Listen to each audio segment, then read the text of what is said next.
Praise the lord. 13వ కీర్తన 5వ వచనం. నేనైతే నీ కృపయందు నమ్మిక ఉంచి ఉన్నాను, నీ రక్షణ విషయమై నా హృదయం హర్షించుచున్నది, యెహోవా నాకు మహోపకారములు చేసి ఉన్నాడు. కీర్తనలో దావీదు భక్తుడు తనకున్నటువంటి పరిస్థితులను బట్టి కృంగిపోతూ బాధపడుతూ, ప్రవ్వా నువ్వు ఎంతవరకు నాకు దూరంగా ఉంటావు, నన్ను కరుణించవా, నేను ఇంత శ్రమలో ఉన్నాను కదా, నన్ను చూడవా అంటూ ఎంతో వేదన చెందుతూ ఉంటాడు. ఒక రాజు అయినప్పటికీ, బలవంతుడైనప్పటికీ, ఎన్నో విజయాలు తన జీవితంలో చూసిన వాడైనప్పటికీ కూడా తాను ఎదుర్కొంటున్నటువంటి తన పరిస్థితులకు తాళలేక దేవుణ్ణి ఈ విధంగా వేడుకుంటూ ఉంటాడు. అయితే దేవుడు తన ప్రార్థన ఆలకించి తాను దేవుని మీద పెట్టుకున్న నమ్మికను గమనించి ఆయనకు మహోపకారాలు చేసినట్లుగా ఈ వచనంలో మనం చూస్తున్నాం. మన బ్రతుకు కాలంలో ఇలాంటి పరిస్థితులు మనకు కూడా తలెత్తవచ్చు. దావీదు జీవితంలో అతడు ఎదుర్కొన్నటువంటి ఆ పరిస్థితులు మన జీవితంలో కూడా మనం ఎదుర్కొనే అవకాశాలు ఉన్నాయి.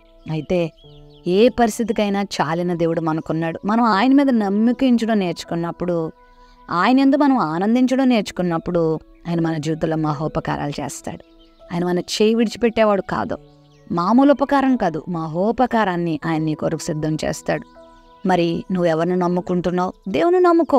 ఆయన నాకు కనబడట్లేదు కదా నువ్వు అనుకోవద్దు. దేవుని వాక్యమే దేవుడై ఉన్నాడు.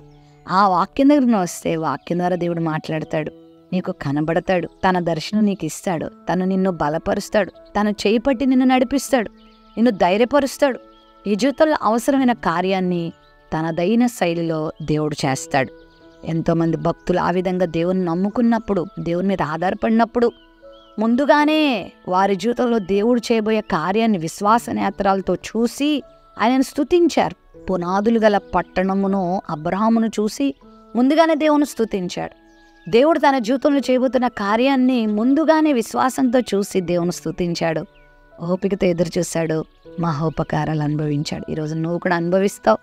నీ జీవితంలో ఏ కార్యం కొరకు నువ్వు ఎదురు చూస్తున్నావో దానికన్నా అమోఘమైన కార్యాన్ని, అంతకన్నా శ్రేష్టమైన కార్యాన్ని నీ జీవితంలో చూడగలుగుతావు. ప్రేమ నమ్మకం కలిగిన మా తండ్రి, ఈ వాగ్దానాన్ని వీక్షించి నీ బిడ్డల జీవితంలో నీ యందు నమ్మికనిచ్చి నిన్ను స్తుతించేవారిగా చేసి మహోపకారాలు అనుభవించే కృప దయచేయమని యేసు నామములో ప్రార్థిస్తున్నాం తండ్రి. Amen, amen.